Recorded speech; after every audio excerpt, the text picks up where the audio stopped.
hice un slime muy estirable.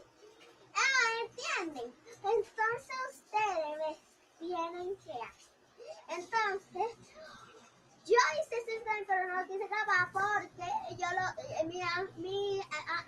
mi prima que está grabando, ella no se quiere ver y por eso ella no lo quiso hacer. Y entonces ella me enseñó cómo hacer un slime muy estirable. Y entonces, pero es otra cosa que yo quiero decirle. Ustedes nunca se han preguntado si se comerá el slime.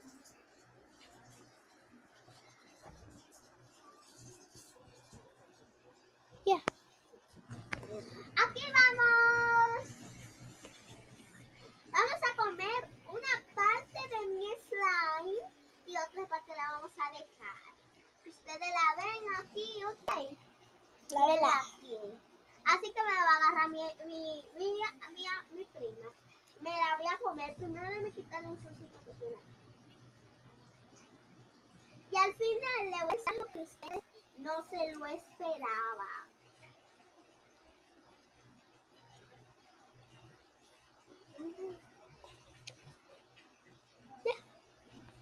Oh,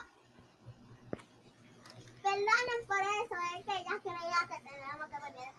Entonces me lo comí y no morí. Pero ustedes tienen que ver un video que yo hice comiéndome en mi mano, que no encontré una cuchara porque no la quería ensuciar, un montón de canela. ¡Eso! Entonces no me di. Si